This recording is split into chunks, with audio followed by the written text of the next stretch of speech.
Miigwech Mary, thank you for the lovely opening prayer. If you have attended our last session, it's nice seeing you again. And for those who are attending for the first time, welcome to our third and last series of the Looking After Each Other virtual elders teaching. I am Helena Estrada. I am a member of the Manitoba FASD Coalition Board of Directors, as well as the regional support for the STAR program, or Success Through Advocacy Role Modeling. We are a federal FASD prevention program, and I have the honor of co-chairing this year's Looking After Each Other committee with the Zagate Jordan's Principal team at Lake Manitoba First Nation. And we have Paul. Hi, Paul.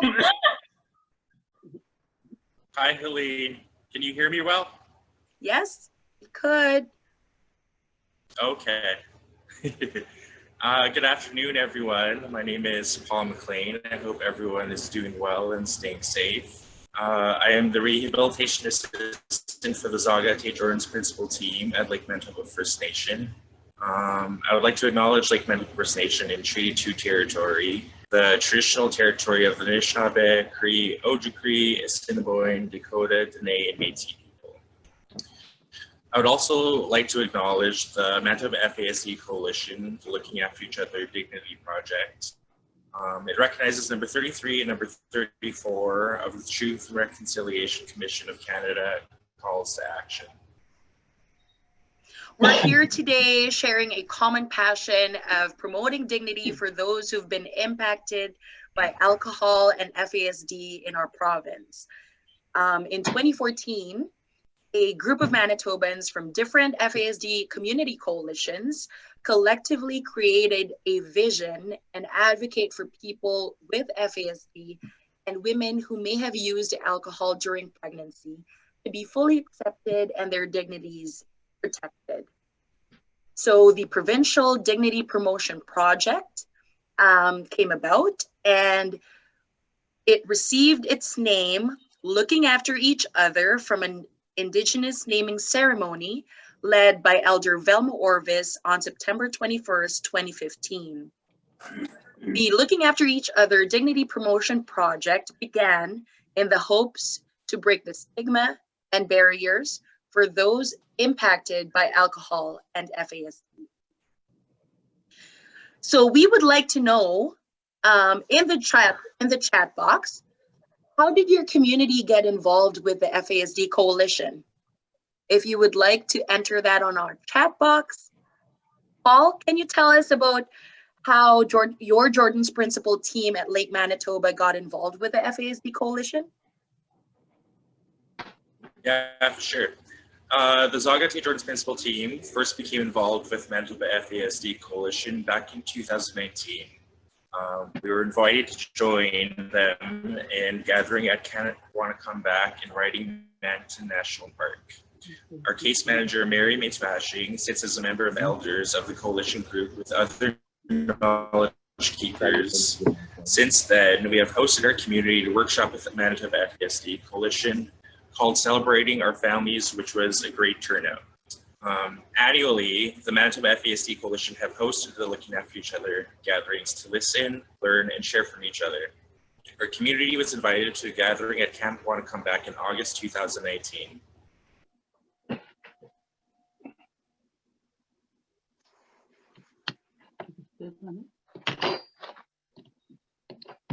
Oh, I think you hit your mute. Paul, you hit your mute. Hi. All right. Oh, can you hear me? Where did you guys, I'll start off, I think where I left off. 2018. That's where you ended. Mm-hmm. Okay, in August 2019. Oh, 2019. That's when we were invited. Yeah, that's when we were invited to join the Camp Wanna Come Back. Sorry, guys.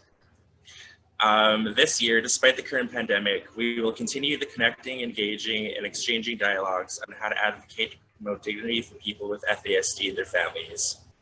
We have invited elders from different nations to share their teaching and knowledge on this year's theme on building healthy communities.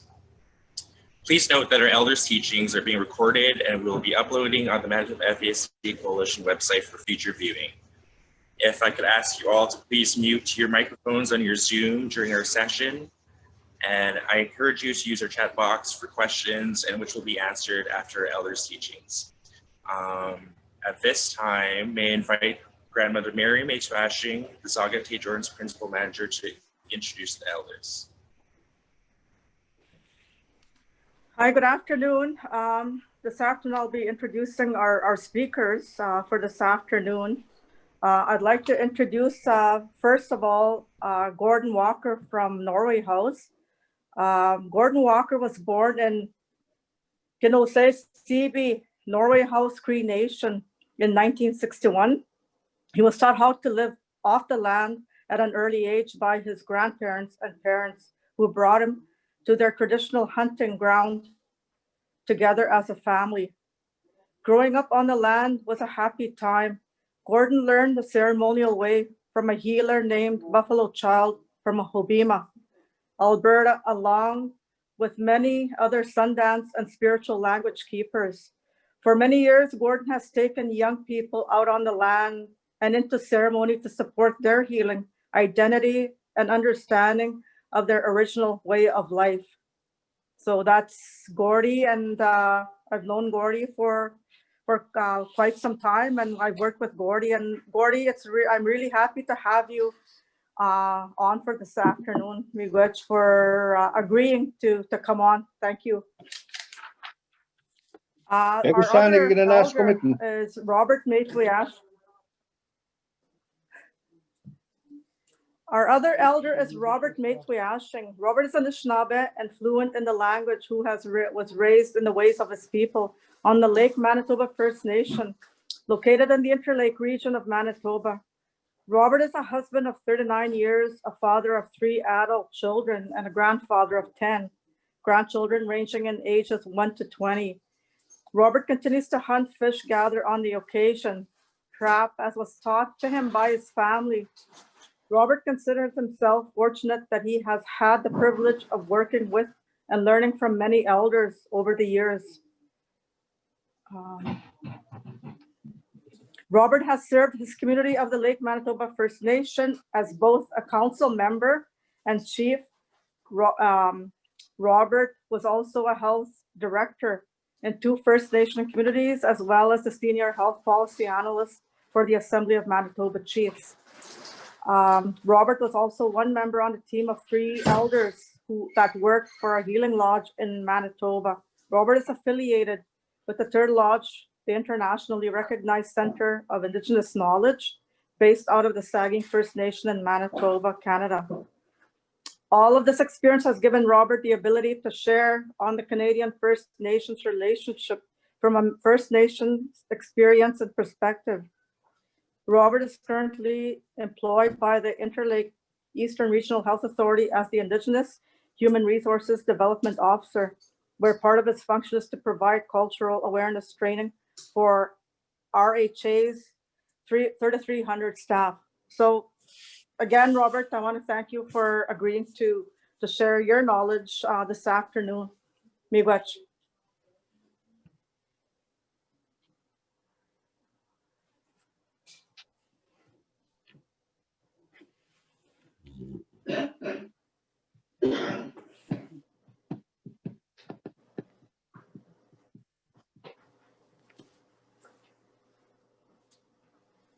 Sorry, I was muted. Yeah, miigwech.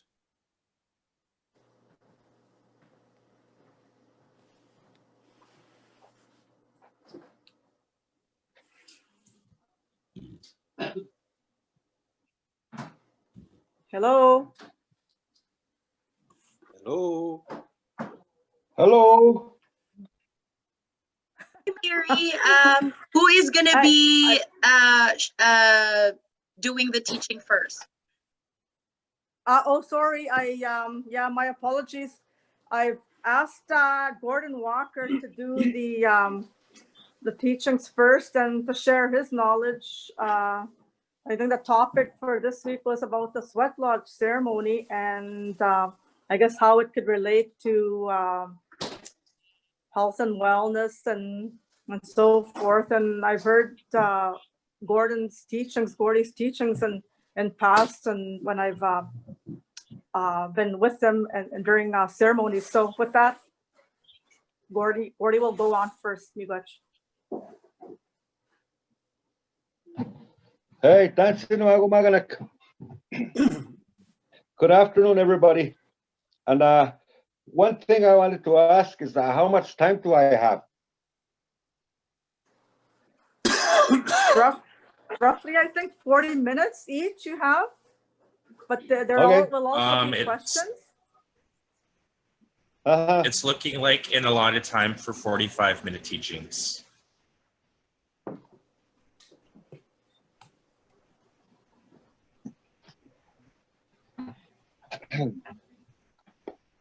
Okay, we'll start, I guess. Is everybody ready? Yeah, we're ready. We are ready to listen, Gordon. Take it away. We're ready, Gordy. Okay, I've come to hear stories about the Matutsan, the Sweatlodge, from a lot of different elders that I have been around. And in our language, we call it Matutsan. Matutsan. That's how we call it. Or Waganigamik. Waganigamik. It just describes the bending of trees, Waganigamik. And also Matutsan, it describes what you call a place of crying. I guess a place of ematuan, to cry, like not only with your eyes, but also like your body when water comes out. There's a story, how the Sweatlodge came to us. I guess, for us to understand the Sweatlodge, we have to hear the stories of the origin of the Sweatlodge and how it came to be. And all through history, like through the races of people, that there is always a spiritual person that is sent forth by the Creator to come and give us something in our time of need. So we call these people Chagapes, the spiritual boys. Chagapes, the spiritual people, the spiritual child. And this is what they call the Chagapes. They describe him, they see him in the moon with that veil. This is who Chagapes is, in our oral stories. And I guess, a long time ago, when when in the fall, Chagapes with his younger sister, we call him Nigon. Nigon is that dew in the morning, that hangs on the trees, the plants. Her name was Nigon. That was Chagapes' sister. And the parents, they all lived in the wilderness because this was home, and they were not afraid of anything. They were not afraid of anything. And because this was home to them. And, in the fall, in late fall, the parents told their children, Chagapes and Nigon, that they're going to go east to go look for medicine, to go and pick medicine. And they will be back before the snow flies. And so off they went. They paddled on this river for, however long to get there. And so what they were told, that their parents will be back before the snow flies. So Chakape stayed out there with his sister. And then what you call pretty soon Chakape started noticing that the crows and the blackbirds are starting to gather. And then the geese started to fly. But no sign of their parents. And so he was getting worried. And so pretty soon the snowflakes started to fly. The snowflakes, and the parents were not home. So they started really worrying. They started getting prepared themselves for the winter. Chagapes and his younger sister, Nigon. And so, but they never came back all through that winter. They never came back all through that winter. So, in the springtime, when the geese started coming back, the ducks, the river started opening up. Chagapes instructed Nigon to stay behind to look after the camp while he goes out to go search for his parents. So away he went to search for his parents where they went. He knew where they were going. So he followed that river. And then a couple of weeks paddling, he came upon these two, what we call Witigos, cannibals. And Chagapes asked them, have you seen two humans here? A man and a woman. And they said, they said no. But Chagapes, being a spiritual boy, looked at them and knew that they were lying to him. And so Chagapes shot that first Witigo with an arrow right in the neck, and the other one charged and shot. He shot him with an arrow and killed both of them. The Witigos, just Chagapes. So in order for things not to come back in a bad way again, we have to, that's why a lot of the hunters and trappers, they take the cuts out of everything that they kill the animals. So this is what Chagapes, with the teaching that he received, took the cuts out and placed them on the out of the body. And so this is what Chagapes did to the first one. And then as he was doing that, he noticed the hair of his father inside this one Witigo. And right away, he went to the other one, cut him open, and then he realized he's seen the hair of his mother.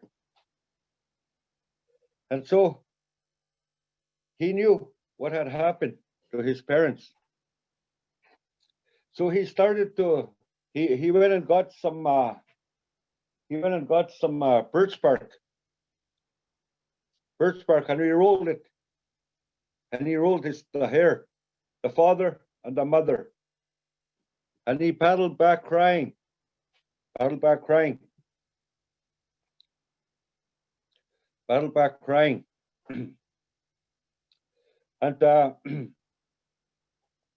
all through that time, during the night he would sleep.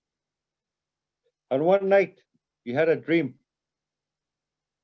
about the grandfathers came and showed him how to make a Sweatlodge. He was given a Sweatlodge. The first person to get a Sweatlodge in our way was Chagapes. So, and he was taught how to heat up the rocks and then to sing those songs to bring.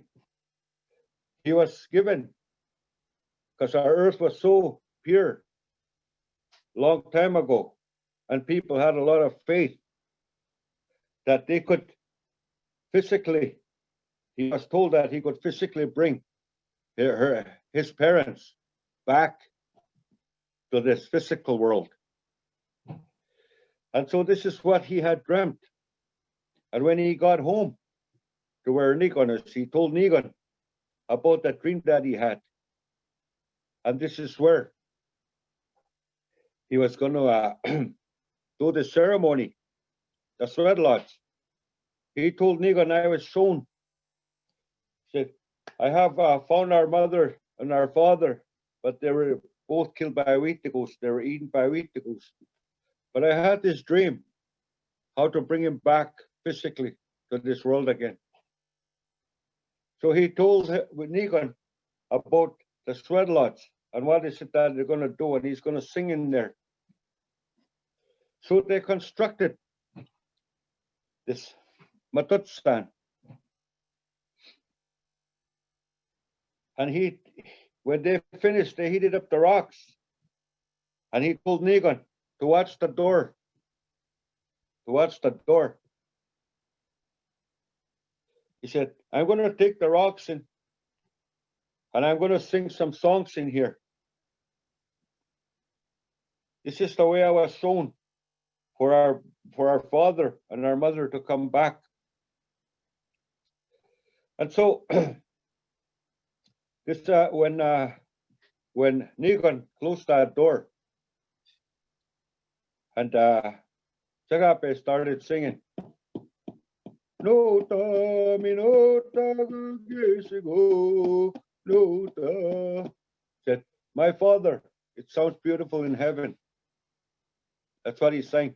And that Nigon heard his father in there, in the Sweatlodge. And then Chagape sang another one. No ga mi no ta go no ga. Said, my mother, it sounds beautiful in heaven, in a spiritual world. And she could hear her mother in there. But she was told not to disrupt the ceremony, not to open the door no matter what happened. But through her loneliness, through her excitement of hearing her mother again, that she opened the door and ruined that ceremony. So now today, we can bring our loved ones spiritually back into the Sweatlodge to come and help us out. And this is where Chagapes, after it was open, this is where Chagapes was sat down, crying in that sweat, because they know they have lost that part. So nowadays we come to a place where we invite the grandfathers and the grandmothers and the people that have passed on to come and spend time with us in ceremony. And it's so the grief, the matutsan, the matuin, to cry. That's what it means, matutsan, matu, to cry. And when you are in there, in the Sweatlodge, the way we say in our language, kitisi. Kitisi, it talks about your belly button. Kitisi. But then you say kitisiawin. Kitisiawin. It's like, the way you are, the way you're tied to your mother. This is what your belly button stands for. And so the Sweatlodge has this belly button in the middle. We call it wipat in our language as Cree people, wipat. The belly button of our Mother Earth. And how we conduct our ceremonies. Kitisi is chigewina. Kitisi is chigewinana. How we conduct our ceremonies. Kitisiawin, how we are. It's the environment where you are. Like what controls your language and your ceremonies. So it's a little a little thing. It's something that that I have come to experience. Like I have sweated, like every weekend for about 30 years. So when I know how much the Sweatlodge does really help people, one way that it'll help you physically is that it fools your body thinking that you are sick, that you have a fever.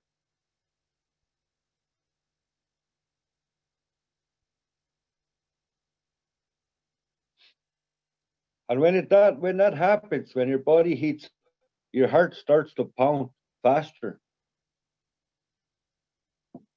And then your organs kick in, like your kidneys, everything, like that keeps you alive. And then when that happens, your immune system kicks in. And I don't know what they call them, endorphins, or, the doctors, when you're feeling a little bit of pain, your blood cells, the white blood cells, I think, that they come out to heal you with that pain that you're feeling from the Sweatlodge, from the heat. And this is why people feel good after the sweat, because the immune system has kicked in. And the old man that told me to go in there at least once a week, which we have done. So that is one way of helping you, plus all the medicines. So this is our way of life, our matutsan. We have doorways for the grandfathers. In our in our stories, they talk about Okisigwak, Okisigo, the 4 levels of the spiritual side, the 4 levels. You see right here on this earth, that's the first level. And then the second level here, we have our grandfathers and our grandmothers, people that have passed on. And over here in the third level, we have Okisigwak, the universal grandfathers and the grandmothers. And over here, where there is no sound, where the Creator sits, Semanto. And we call these Okisigwa. And that is why in our language we say, Nigakisimun, I am speaking to the spiritual side. This is how we say we're praying with our heart. Egakisimuan. We're praying to this inside there. And that is why also we have 4. We opened the door 4 times for us anyway. And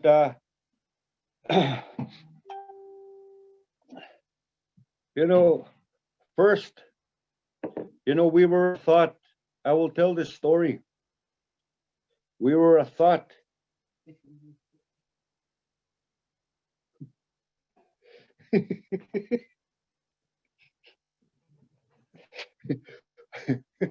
My wife is here. Before before physical life began, there was the Creator, and he had a thought about life, creating life, physical life. We were a thought, and that is why when we want to create something, we put a thought into it first and to create it. So in that way, we act like our Father, the Creator. We create things. So the creator, you know, the closest thing that you can see to represent the creator is the sun. Pisim. Iskoteo. Fire. Pisim. And so he created the fire. And then he created the air. Pakitatamuin. Pakitatamuin. Air. It means pakit na tatahtamuyan in our language. Pakit na tatahtamuyan said, let yourself borrow this air. That's what it literally translates to. Pakitatamuyan, the air. Pakit na tatahtamuyan. Let yourself borrow. And then he created the thunderbird. Pineso. Bring water. And when he had done that, he gave them the special powers, the privilege to finish life here on earth. The sun, the wind, and the thunderbird. And so this is what the first grandfathers did. They finished life here for the creator, Semanto. They created the land. They created the grass. The animals were created first before humans. And so these so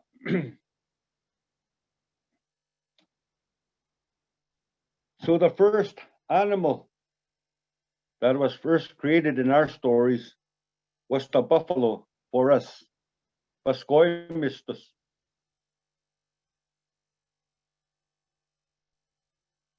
And in our sweatlodges,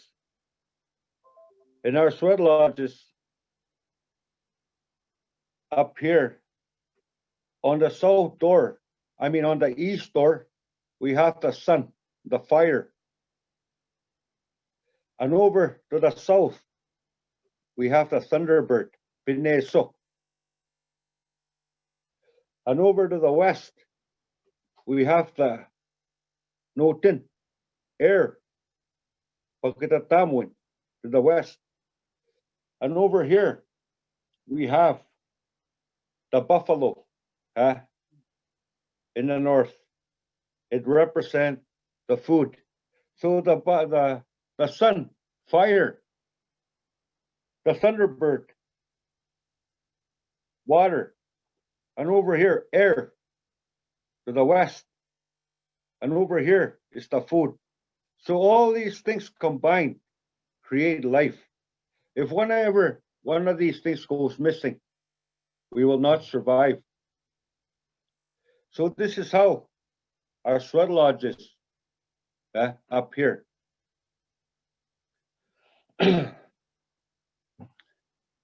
And then the medicines that we use. The medicines that we use for the sweat lodge. For the sweat lodge. Like there's, like I mentioned before, that the animals were created first. So the animals and the birds were instructed by our creator to keep a medicine, one medicine for us. He said, I will leave you this medicine. That's what the creator said to the animals. When my children arrive here, they will dream of you. And you will show them the medicines. You will show them the medicines of what I have left for you to show. Your gift. And so that is why our language tells us about who's the keeper of these medicines. like we say, Maskuminanatik, Masko. It talks about a bear tree. And this to us, like, you know, Maskuminanatik, the white people call mountain ash.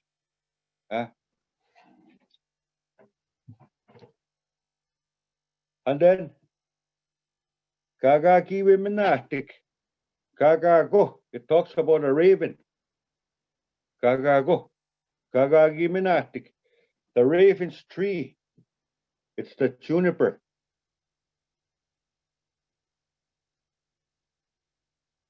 So all these things, all the medicines are named with the animals that you see around, like Guminanatik, the otter tree, Niskipago, the goose plant, Apistasquewaskus, Apistisagwewaskus.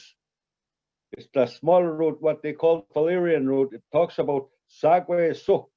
It talks about Apistisagwesoaskus. It talks about Sagweso, the mink. That is why it smells. So all these, you know, that is how we come to the Sweatlodges of medicines and stuff like that.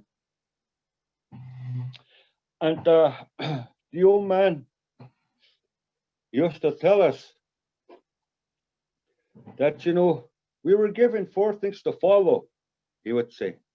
4 things to follow. One of them being fire. The first thing is koteo. He said, is koteo.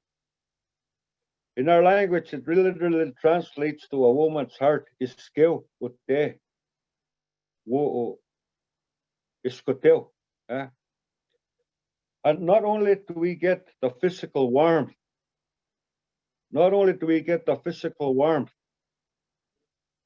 from this fire, but also our spiritual warmth. And then we say, when you warm up, we say, awaswin. Awaswin. And so we talk about to warm up awaswin. And then after that, we say, upiki awaswin. Upiki awaswin. It talks about to raise your children. Upiki awaswin. But there's that awaswin in there. To raise your child from the spirit of our Creator, which represented by that fire. So that's the first thing that we follow. As you know, when you go into the sweat, this is the first thing that we light. Skoteo. And then the second thing we were given is this weekask. Weekask. We call it weekask. Sweetgrass. It's braided into 3. It's a braid. Your spirit, mind, and body. Your spirit, mind, and body. And this is what we're looking for. In our language, we call it patoin. It's the balance. Patoin. And that is why when we get a braid, we say, Segapatoin, Segapatoin. We are searching for that balance in our lives. This is represents the sweetgrass. Weekask. And what that means is weekask. It means the weekaskutien. To be able to walk through the weekaskutien. Agamin at the weekaskumuan. To be able to speak through. To speak for yourself. Through your hard times. To walk through your hard times. This is what we call weekask. The weekaskumuan. The weekaskutien.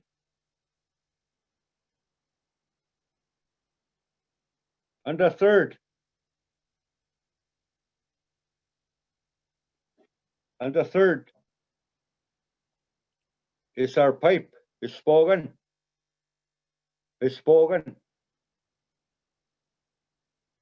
It talks about the pipe It talks about aspenim, kipoagan. You rely on your dream helper. You rely on the spirit. You rely on your guardian angel, whichever way you want to look at it, how you describe him or her. That is what we call spogan, the pipe, a spinning poagan, to rely on the spirit. That's what spogan means. And the last, the fourth, was sistemao. Sistemao. It means the chisa hamagi and kitegos. It means to send it with your heart. That is what the tobacco means, to send it with your heart. As you will all know, these are the things that we carry as we go into the Sweatlodge. It doesn't seem much. Our pipe, our sweetgrass, and our tobacco in there. But it is a lot of teaching in there when we go into the Sweatlodge. So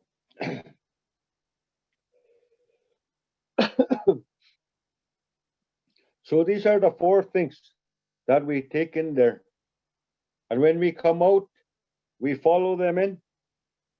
And when we come out, we bring them out. And we follow them again. But also, when we have a Sweatlodge ceremony, we take the berries with us. Minsa. Minsa. What that means, minsa. Emaminuskaguyan. It means the things that straighten out your body from ailments, from sicknesses. And in our language, it talks about our body parts, the way we describe the berries. Like for strawberries, we say hutemina. Hutemina.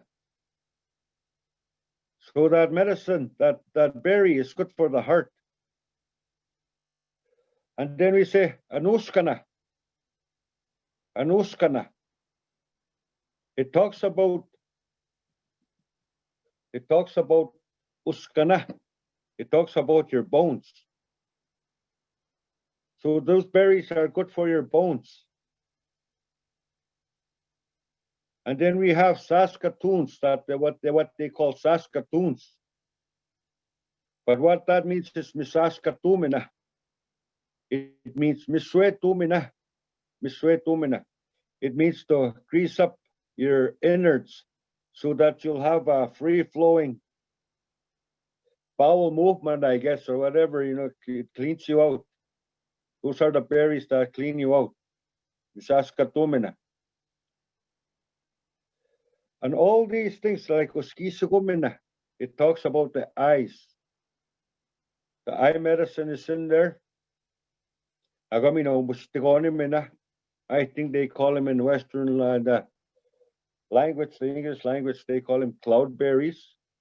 I think that is what they call them. Yeah, cloudberries. And that's good for the head, the medicine. And then you have the blueberries. They are not blue, they are purple.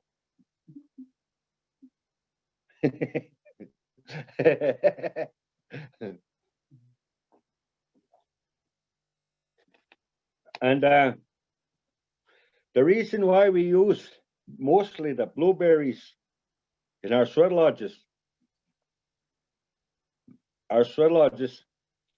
is because of the color of the night sky, purple. And we call these berries, the blueberries, inimina. And they're good for the spirit. And that is why we use them in the sweatlodges, because, the astagosak, the spirits, the stars, we're feeding them to the spirits. That is why we use the blueberries most of the time in our ceremonies. So that's another thing.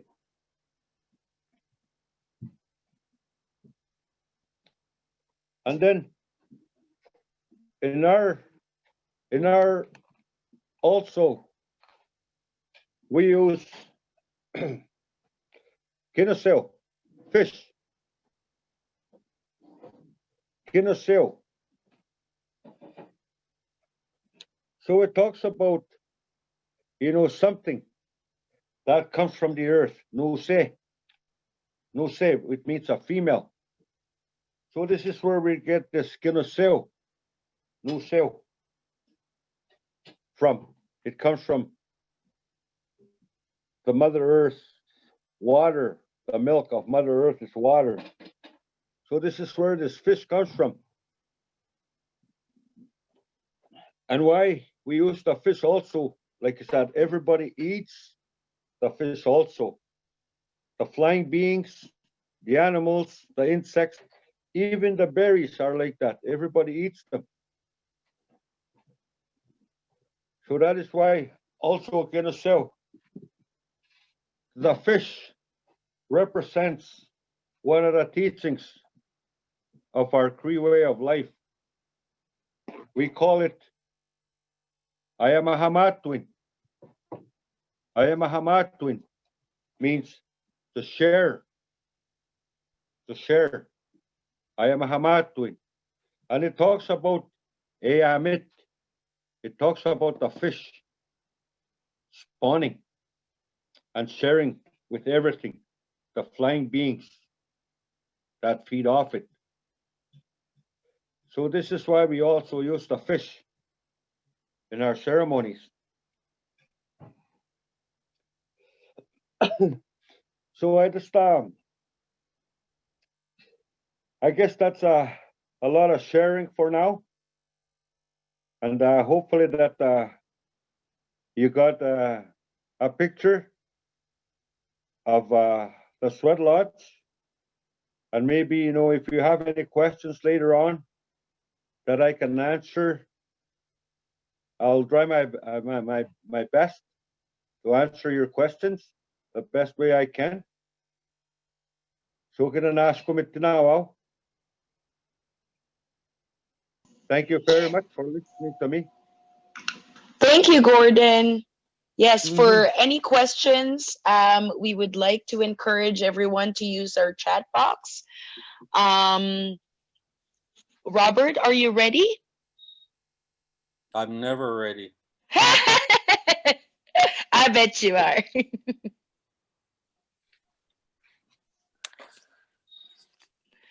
Yeah, so It's your turn to share your thoughts about the significance of Sweatlodge. Again, thank you, Elder Gordon.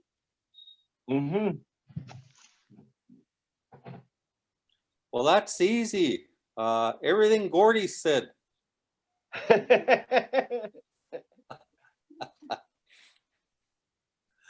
All kidding aside, abo jone ne magane tok songe gabo miskomash kote bejikende go makondo tem.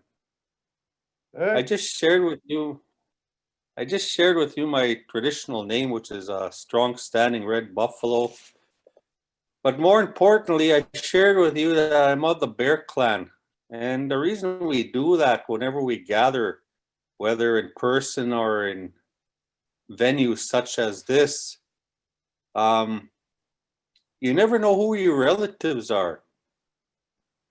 And I've had opportunity of traveling the world and presenting to other peoples, other nations of the world. And you'd be surprised sometimes after I'm done sharing whatever it is I'm there to share, somebody may approach me later, come shake my hand and say, "Welcome to my homeland, brother. I too am Bear Clan." So that's why I do that, because I never know who my relatives are out there in the audience. But now that you know who I am, I guess the onus would be upon you to share that you're one of my direct blood relatives, because somewhere down that line, that clan system is what has maintained our lineages, and it's also how we kept track of who is related to whom. because we didn't all use the surnames that we all use today, right?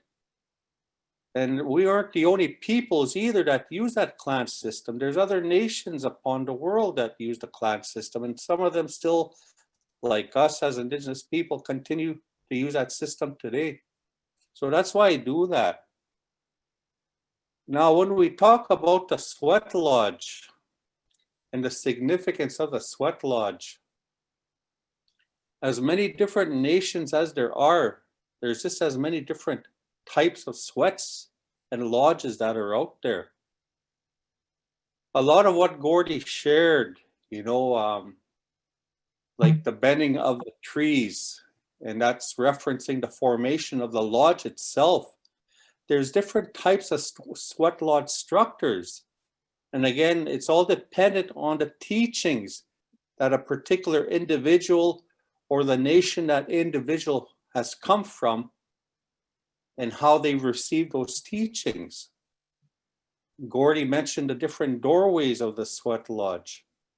When I first was gifted the responsibility of looking after a lodge, I was instructed to use a western doorway. And then later on, as time went on over the years, I was then instructed to use an east doorway. And then the other thing about me that many people probably don't know is that I am Windigo Khan. I am a contrary spirit. And I've conducted contrary lodges, in particular at Sundance, where I've been asked to conduct that lodge during that time.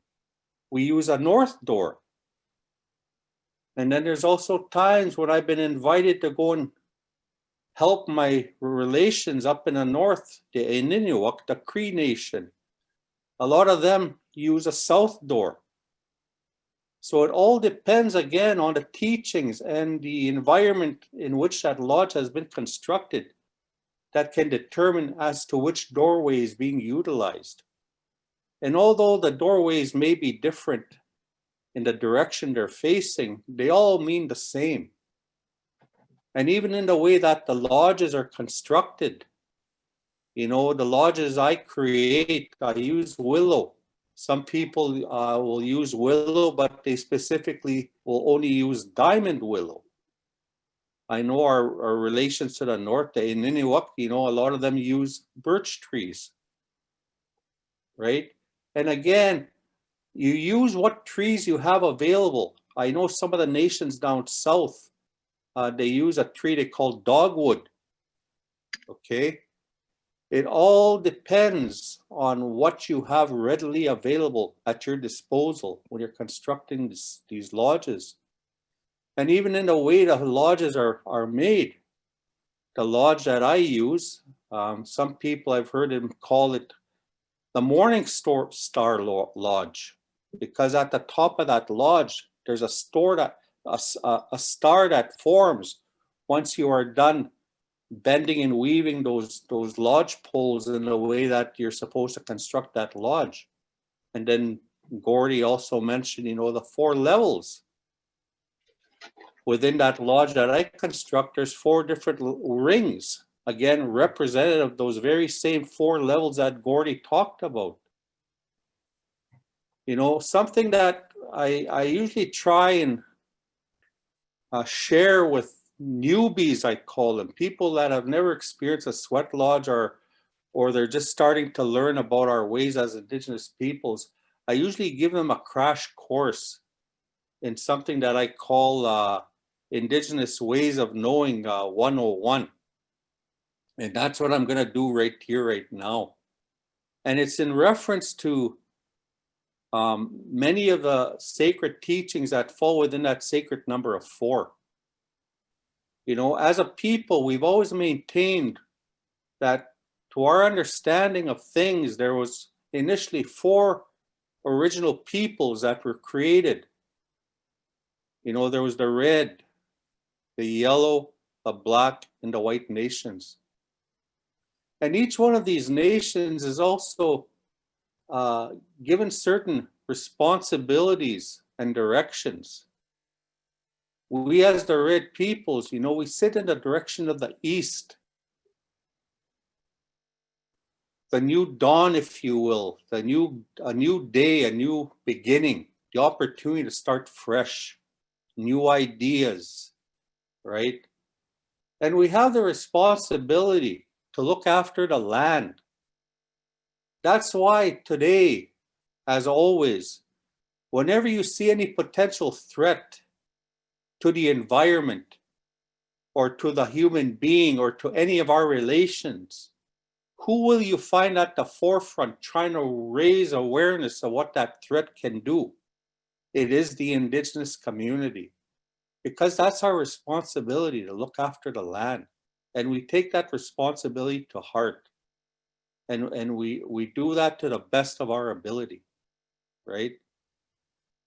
And then we have our yellow brothers and sisters. They sit in the direction of the south. And they have the gift, if you will, of working with the air and understanding the air. And that's their responsibility, to look after that air. You know, and they have the gift of understanding emotion.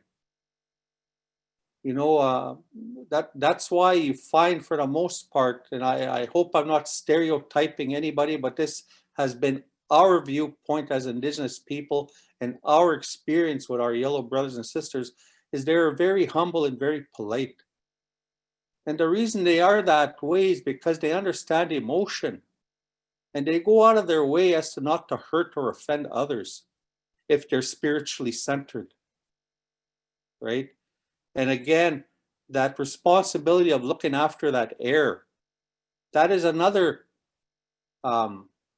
element that they've learned to work with over the eons, you know, again, from a spiritual perspective, to the point where in a lot of their different meditations, prayers, martial arts, etc., they've developed over time breathing exercises to help bring their persons, their centers into oneness with all, if you will, you know, because that's their responsibility in working with that air.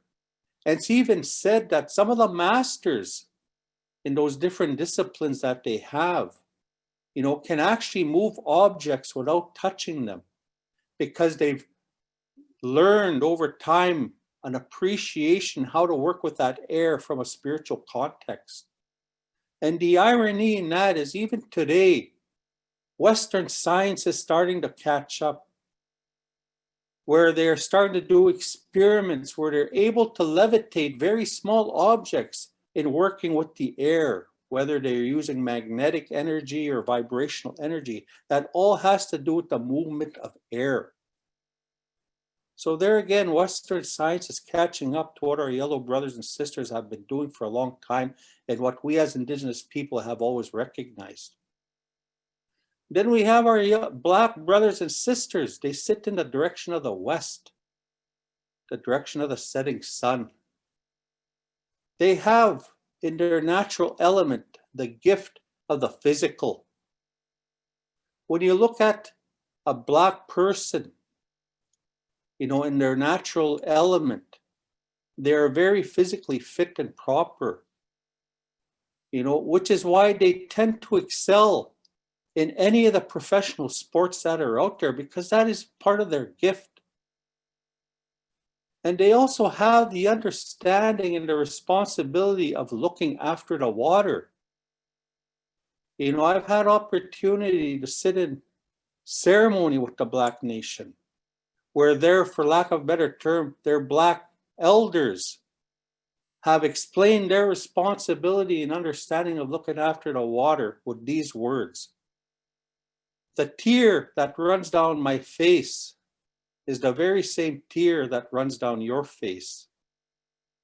It is the same tear that has run down the faces of our ancestors. And it'll be the same tear that runs down the faces of those yet to come. For if you think about it, this Black elder said, all the water that is here upon our earth, Mother, has been here since our great Creator placed it here. It does not come from outer space. nor does it dissipate into outer space. It is continuously going through a cycle of cleansing. It evaporates and falls, evaporates and falls, which is why he said we need to ensure the integrity of that water tomorrow is as it was yesterday. That's their understanding of their responsibility of looking after that water, which is ironically identical to within our own Indigenous nations where our women have that responsibility of looking after that water. The understanding is identical. Again, showing that connectiveness that we have with all the other peoples of the world. And the reason part of that relationship that our women have with the water is because of the responsibility our women have of being the life givers to our nations. Without women, there is no life. When a child is first conceived and that child starts to form within the womb of its mother, that child is surrounded by a liquid, water, embryonic fluid. And when that child is prepared and ready to enter this physical realm through that natural birthing process, the very first thing that happens before that even takes place is that water breaks to clear passage for that child to be born into this physical realm. So again, you're seeing a commonality with our understandings as different nations. Then we have our white brothers and sisters. They sit in the direction of the north. They have the gift of the mind. The mind is a very powerful part of the human experience, to the point where if you could have a perfectly physically fit individual convince themselves that they are sick, to the point where that sickness can actually and will manifest itself in that human body. That's how powerful the mind is. And the responsibility our white brothers and sisters, we actually call them our younger brothers and sisters, because they still have some things to learn, that they have the responsibility of looking after the fire. The fire, as Gordy had mentioned, is one of the most powerful elements out there. And the greatest representation we have of that fire, again, is the sun, which again is a direct representation of Creator and all of creation. The technology that we all use today that makes our lives so simple, you know, the cars we drive, what drives those? What powers those? Internal combustion, fire. The airplanes, the trains, the boats, everything out there that allows us to move around is all powered by that fire. The lights we turn on, the heat we crank up, powered by electricity, whether it comes from hydro, nuclear, or other sources. Again, what is electricity? It's fire. But more importantly, it's a blue fire. Very much like the very same blue fire that's within each and every one of us, our spirit. So all of these things are interconnected. And when we prepare ourselves to enter Madutsan, the Sweatlodge, all of these things come into play. And each one of those different rings I talked about within that lodge, as also represented by the different doorways of that lodge, are again mirroring those very things I just talked about. Because you'll notice right away, everything I talked about fell within that sacred number of 4. You had the 4 directions: east, south, west, and north. You had the 4 properties, if I can call them that make up the human experience: the spiritual, emotional, physical, and mental. You have the 4 elements that make up all life, and Gordy talked about this as well. Take any one of these elements out of the equation, life as we know it ceases to exist: earth, air, fire, and water. All of these things are intertwined, which is why a lot of times within our ceremonies we say, translated nowadays, what do we say? All my relations. Because we're related to all of these things, and all these things play off each other. That sweat lodge that we enter, when we close that door, that lodge, it's in a dome shape, very similar to how the womb is shaped, which is also why it is said that sweat lodge is also a representative of the womb of our mothers, as well as the womb of our earth mother, that we are a product of the earth, much in the same way we are a product of our parents, in particular our mother, as they carry us. The trail from that door, whichever direction it's in, always leads to what? What we call the central and or sacred fire. What is the purpose of that fire? The purpose of that fire has many different meanings to it. The sacred fire in itself, as I said earlier, and as Gordy has shared, the sun, the greatest thing that we could see kind of with the naked eye, that there is a creator. That fire that we light up to prepare for that sweat lodge is again symbolic of that sun and that sacred fire and that little blue fire I talked about that's in each and every one of us. And the grandfathers, the Rock Nation, is the oldest nation on the earth. That nation has been here right from creation. That nation has witnessed everything that has happened upon the earth from the beginning to present day. Which is why when we prepare for a sweat lodge, even there, different people, depending on their teaching, will use a different amount of grandfathers. Okay?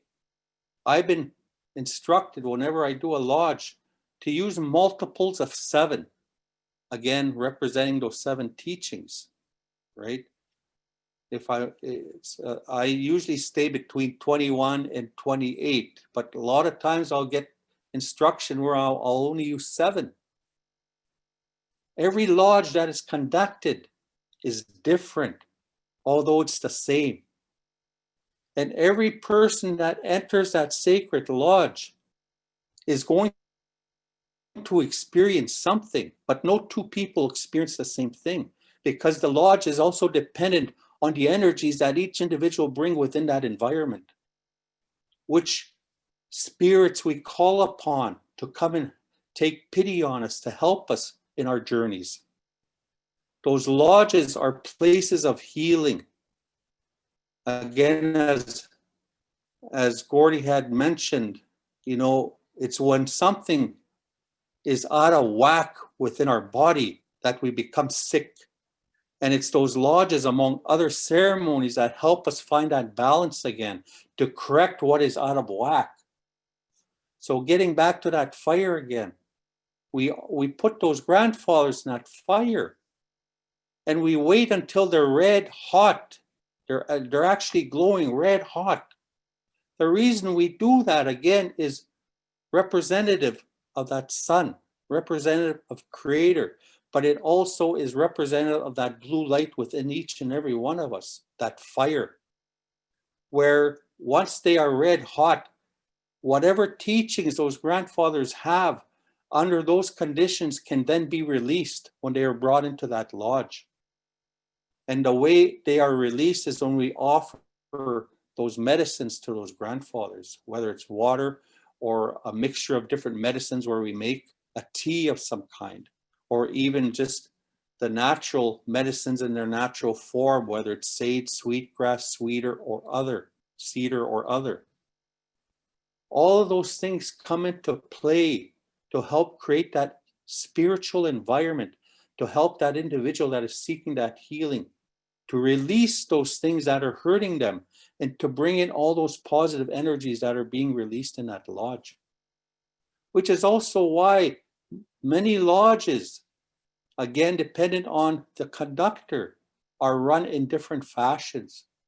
I've been in lodges with elders where once you go in at the first door, that door will not be opened again till the very last door when the elders has concluded that ceremony. No matter how hot or how uncomfortable somebody gets in there, they have to commit to stay in that lodge. The way I've been taught and the way I've been trained is to always consider the least experienced person entering that ceremony and try and conduct that ceremony accordingly. And that's not to discredit or to say one way is better than the other. They are all the same. It just depends on the different reasons and purposes these lodges are conducted. You know, and there's different teachings that happen in those lodges. When I conduct a ceremony, and I know other people are the same way, you don't go in there with a preconceived agenda as to how you're going to run this lodge. You're not in control. You have to give of yourself. You are there as Gordy said, a shkabe, it's a helper. Simple. That's all you're doing. You're helping that process along. Again, it's up to the individuals that are a part of that circle that are going to determine what happens in that lodge. Yeah, you as the most experienced person maybe in that lodge can help that process along, but ultimately it falls on the individual again. I can't heal anybody. People have to be willing to want to heal first and foremost, but they also have to do the work. I can help them. I can show them the direction to go in, but it's all upon them. Think about that sun dancer. Nobody can complete a sun dance for you. You have to do it yourself. You have to give of yourself. You have to sacrifice. You have to experience. And ultimately, from there, you will learn what you need to do for yourself. Sweatlodge is no different. There are different doors. The lodge I conduct, the 4 doors. Sometimes I'll go through a door, or sometimes I won't open the door, or sometimes I'll open the door at every doorway. It all depends on the participants. I will always ask, I explain everything to them, what they can expect. Sometimes people see things, they hear things, they smell things. Something may touch them. I tell them not to be scared.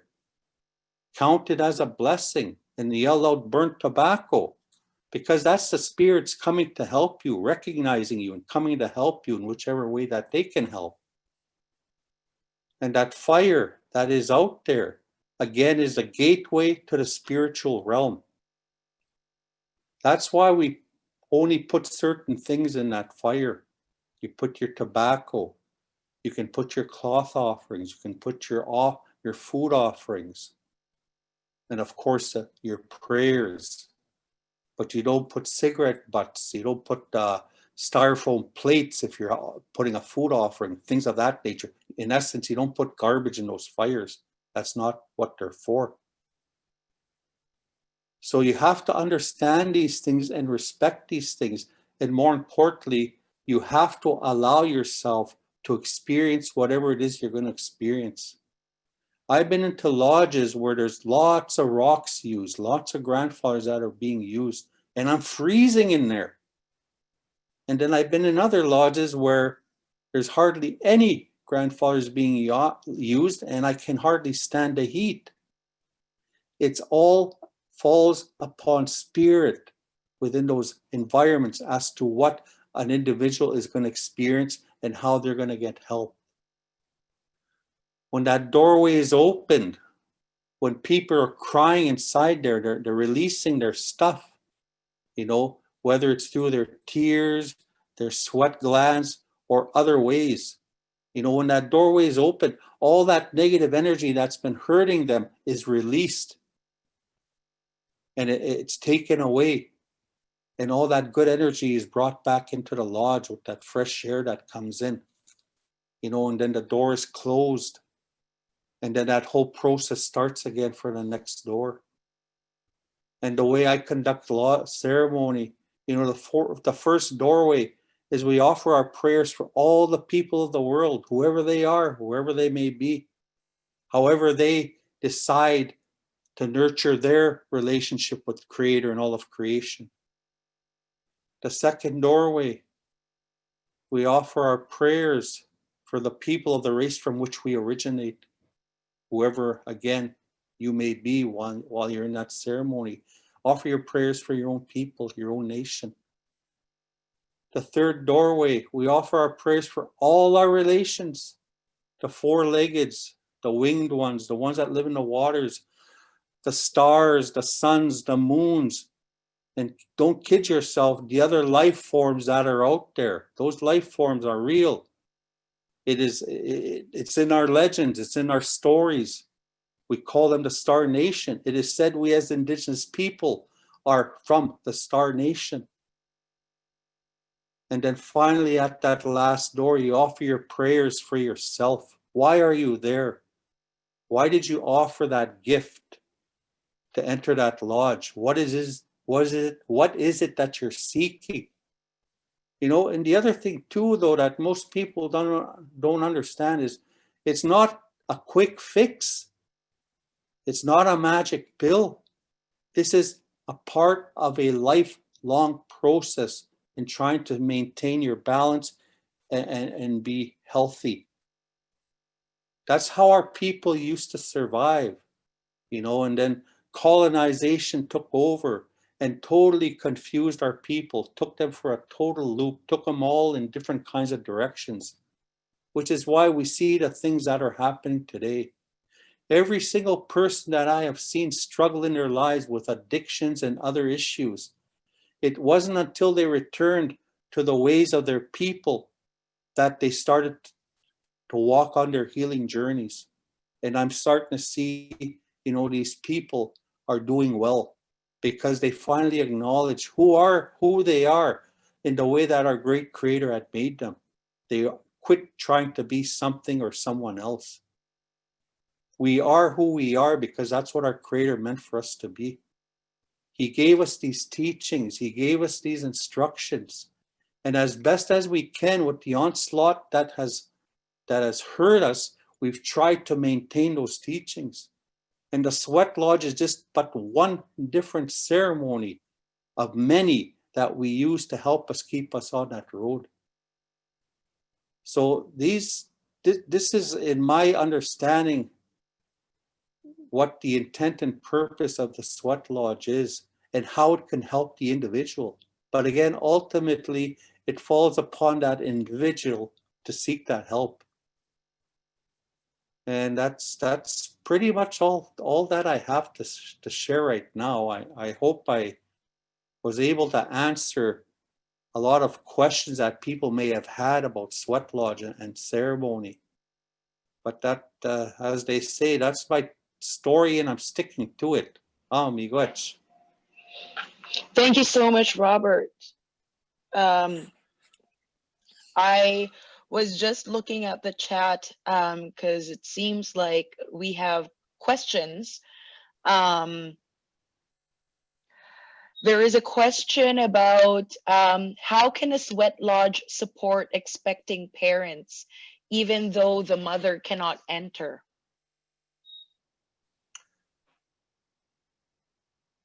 Again, I don't know what Gordy has to share. What I could share is the mother cannot enter, but she can be on the outside by the fire, supporting the ceremony in that fashion. And having said that, the father could enter the lodge to offer the prayers for the family in totality, right? Mm-hmm. That's the best answer that I could give. I don't know if Gordy has anything else to offer.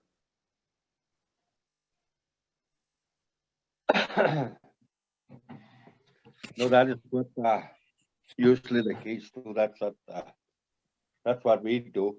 That's what I do. But also, you know, some other questions there.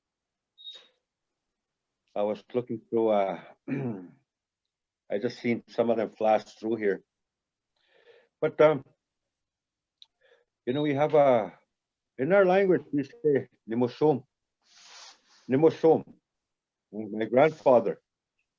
And then we say, no come. My grandmother, no come.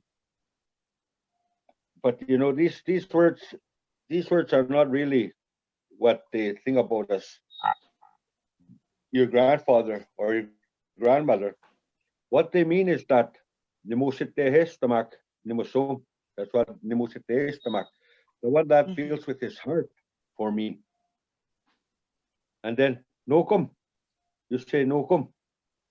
It comes from that word, Pegakukomen. Pegakukomen means come and spiritually comfort me. Pegakukomen. So this is where this word kukum comes from. Kukum. To come and the spiritual comforter in our families, the grandmothers. So in the moon, you know, it talks about, you know, Kokomino, our grandmother moon. Kokomino. You know, it talks about a tipiskat. A tipiskat. We say tipiskat.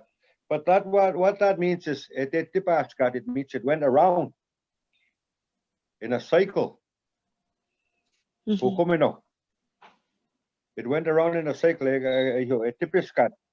And that is where we get our word from. It's when it's dark, tipiskau, a tipiskak, like it's the grandmother. It looks after the water. She looks after the water. The grandmother moon. And so, and then that is when we say us too, as human beings, when we have our birthday, we go around once in a cycle. We say nitipiskin. Etipiskaman, etitipaskayan. It means I went around in a cycle. So I just wanted to throw that in there about, you know, the sacredness of the women that are bringing life forward, that are bringing life forward to the earth, and you know, they don't really have to go into the sweat. Are there any women that are fire keepers? Oh yeah, they can do that. Yeah. And how does one become a fire keeper? It's up to you. You have to commit. Like, you know, in our language, we say, you know, temante. All right? Temante. You know what that means? Nope. It means go get wood. But literally what that means is temanista kite. It means go and prepare your heart. That's what it means. So if you're willing to prepare your heart for your people, this is what you do for your people, is to help them in their healing. Is to go get wood for them, go get rocks for them, prepare them. And this is the way you learn to give. We had to go through that so many years to help with the old people. And the elder, an elder gives that responsibility to either a man or a woman to be fire keepers? No, it's up to you. If you want to, the elder will understand. If you're willing to work it, he'll just look at you and say, okay, there you go. Okay. Yeah, we never, like, you know, we never appoint anybody, but, you know, if somebody's there to do it, okay, you can do it. So there is not like... Not ever once did I hear a thank you from my elder.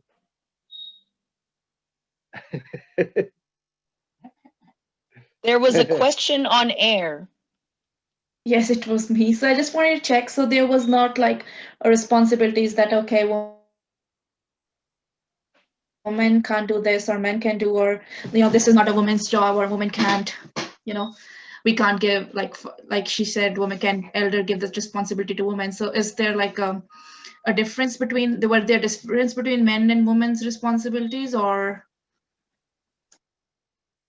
That's a whole other session. Okay, will there be a fourth one?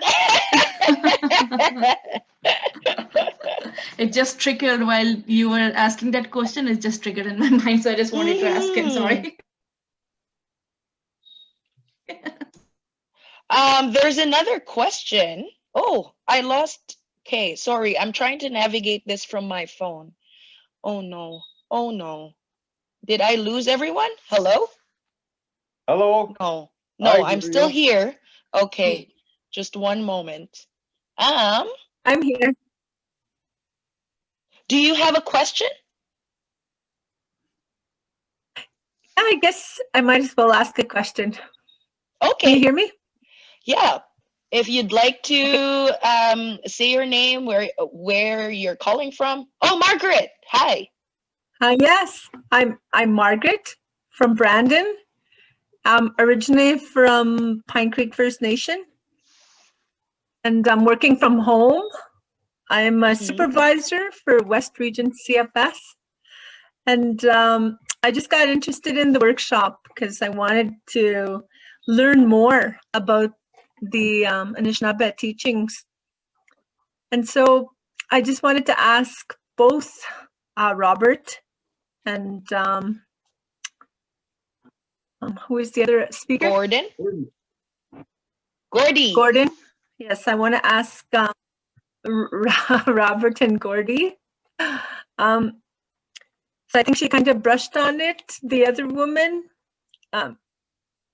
Mary. What role do women play? Yeah, no. What role do women play in the lodge? Like, I know they asked about a pregnant woman going in, but how about just a woman in general going into the sweat lodge? Like, how do you feel about that, Gordon? And also you too, Robert. Thank you. Okay. You know, for me, it's there's a special place for a grandmother that sits in our sweat lodges.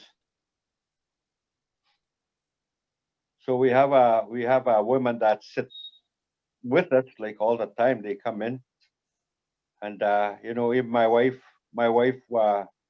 runs sweat lodges for the woman. Especially, she runs full moon ceremonies. They have a sweat, so I don't see. And they also share. Yeah, and we also, like when we run sweat lodges, like, you know, we also share the same sweat lodge. When I'm running a sweat lodge, she'll run half of it mostly. So that's what we do. Okay, thank you. And how about the carrying pipes? Are your women allowed to carry pipes?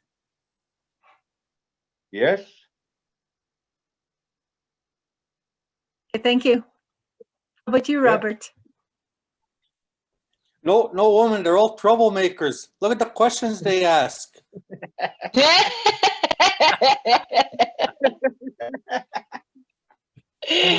No, similar to Gordy, you know, the lodge, sweat lodge, Sundance Lodge, what have you.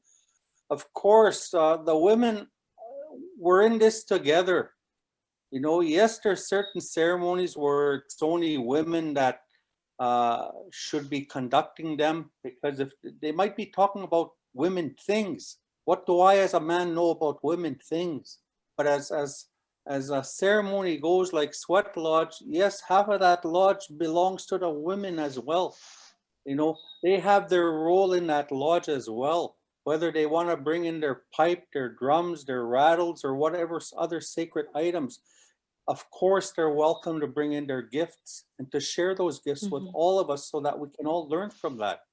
So that's how we do. Yeah, that's how we do it on our end too. Okay, thank you.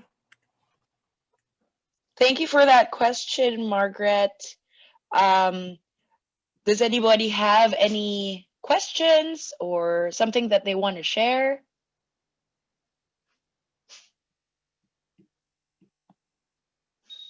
Our chat room doesn't seem to be moving, but there's another question for Gordy and Robert about how we could support children living with FASD.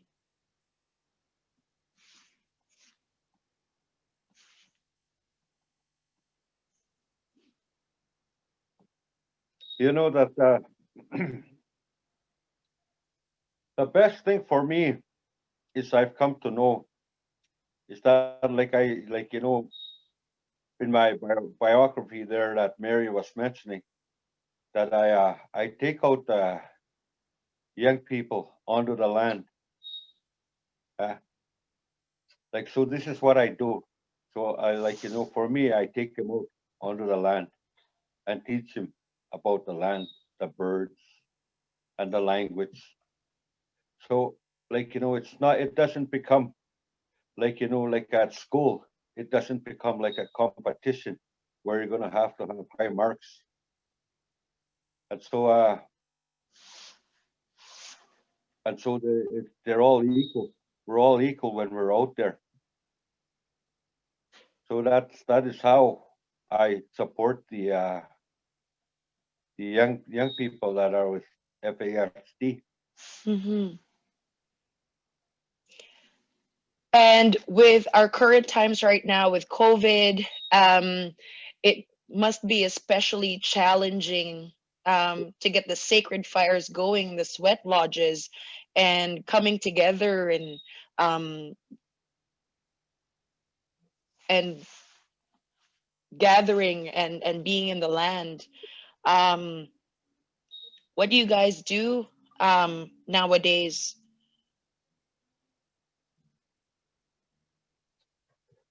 You know, for me, like you know, we have an inherent right to practice our way of life, Hmm. and so no policy or nothing. Like you know, if you really truly work for the Creator, no policy or nothing should come into your sweat lodge. But also, I keep in mind about the restrictions that we have Hmm. and things like that. So I don't. I have a Facebook, so I don't post, and I just invite, uh, Hmm. but I don't go and ask for permission from the system when I want to do it.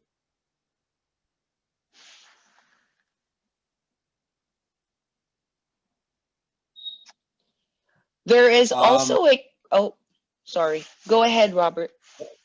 I was just gonna, yeah, working with people or children with FASD. Again, it's just the willingness to work with the child as a caregiver. You have to again commit yourself to taking that child to ceremony and exposing them to ceremony. Mhm. As elders or knowledge keepers, you know, repetition. In particular, Mm. children with FSD, repetition, repetition. That seems to be how the message gets through to them. Whether they're dealing with disabilities, mental health issues, or other issues, any child is you need to be willing to teach them. Children will learn and they will Mhm. listen if taught respectfully, right? And as far as all the FA or the COVID stuff that's happening right now, similar to Gordy, you know, I'm not going to go and ask anybody permission if I decide to conduct a sweat lodge ceremony, right? Whether I can or not. But there again, too, I would be very um, selective, for lack of a better term, as to who I invite if I decide to invite people outside my bubble, right? Mhm. I would want to know, I guess, just for not only my safety but their safety, that Mhm. maybe they've gotten a test recently, right? Mhm. Because we do have to keep in mind that the sickness that's out there is very real. So Mhm. the less we can expose ourselves, the better off we're all going to be. Now, on that note, one of the questions I see here from Molly is, what does a Sasquatch mean in a sweat lodge? Yeah. Well, if you understand the seven sacred teachings, well, Sasquatch, Sabe, one and the same. And the teaching that Sabe carries and expresses is that of honesty, right? So if anybody's experienced a visitation from that Sasquatch, well, something's telling me, you know, they got to look at the teaching of honesty and how are they applying that to their own lives, right? That's Mhm. the quickest I could answer that one. Mhm. And can you share how you help a person who has addiction to drugs or alcohol? That's another Again, question that we have. that has to come from the individual. Do they really want to quit? You know, I'll use myself as an example. I was a raging alcoholic, right? It's been about 30 years now since I put the bottle away. And part of what helped me is I've always been exposed to ceremony, but it wasn't about 30 years ago where I was gifted my pipe, and I was told by the elder, you have a choice to make. You can't hold a pipe in one hand and a bottle in the other. What's it gonna be? So I made that choice. And I'm glad I made that choice, because if I didn't make that choice, I wouldn't be sitting here and talking to you folks today. I wouldn't be here. That's the direction my life was going in. So it was a ceremony that helped me. And I've seen that time and time again amongst not only our people, but other peoples of the world that are utilizing our teachings and our ceremonies to help better their own lives. It has been ceremony that has turned their lives around. And again, creating that connection with our Creator and all of creation, and seeing the world from that view, that lens. Yeah, ceremonies could be included to routines and the way of life of our children, especially those that are affected with FASD. Do we have any more questions from the group?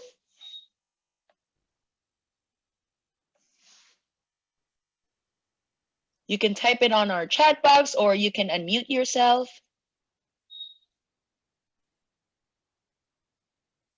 If you want to say hi hello, to Helene. us. Hello. Hi. Hi, Mary. Yep. Hello, Helene. Hi. Yep. Hi. Okay, it's 2:45. So how long do we have? We have 15 minutes left, or? Yeah, we have about 15 minutes left. 14. 14 now. Thanks, thanks, Robert.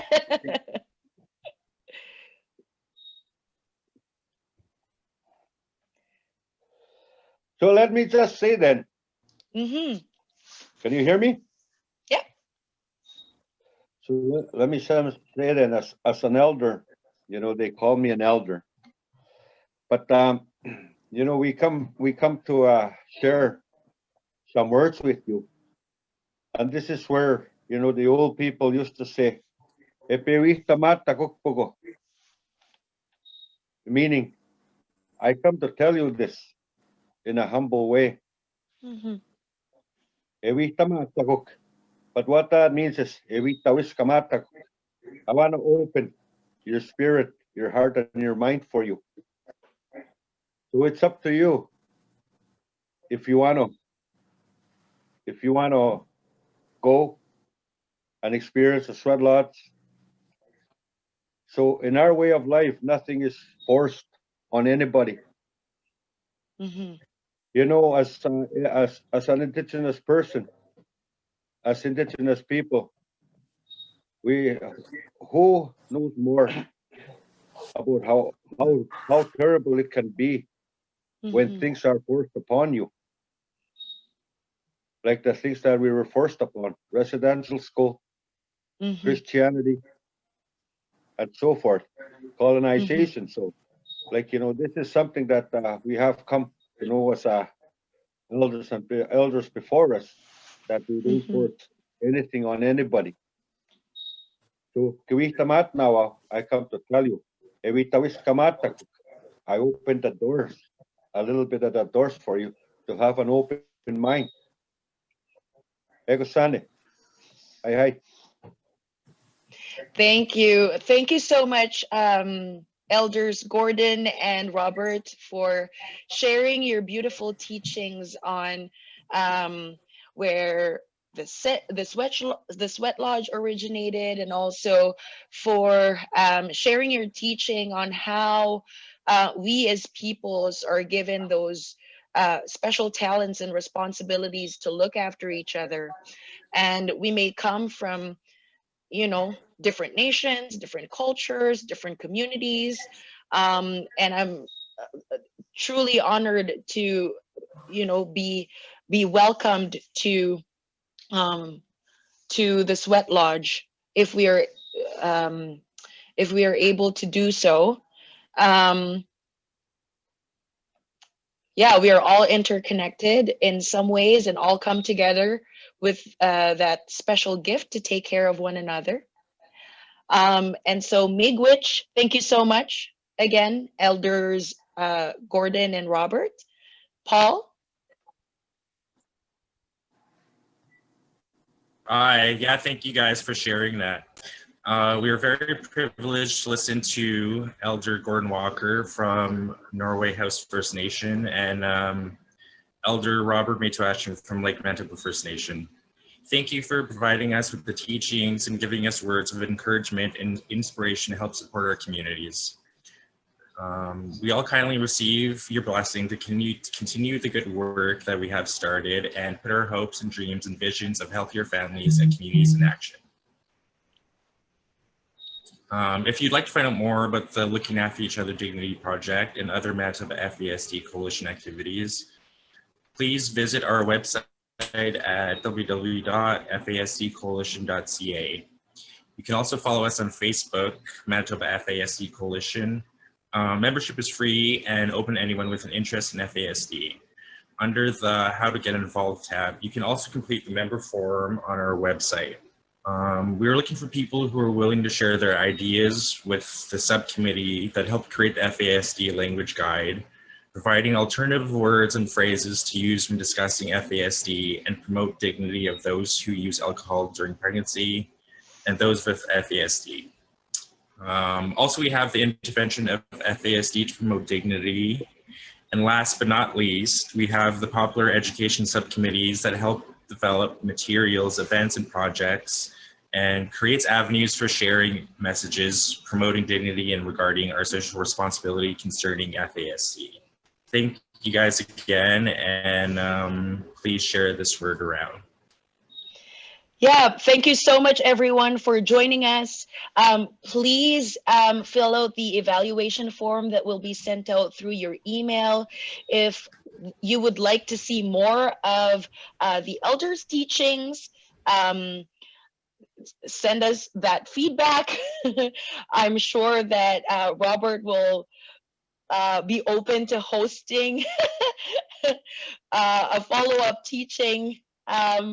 But anyways, that concludes our 3 Looking After Each Other elders teaching series. For all the planning and content, we would like to extend our big thank you to our supports, Ken Lamoureux, Shannon Foster, Debbie Seelan, Twyla Gilroy, and Kim Wozniak from the Manitoba FASD Coalition. Again, Gordy from Norway House, thank you so much. Elder Robert from Lake Manitoba First Nation. And we would like to open this floor for closing remark from our grandmother, Mary Matriash from Lake Manitoba First Nation.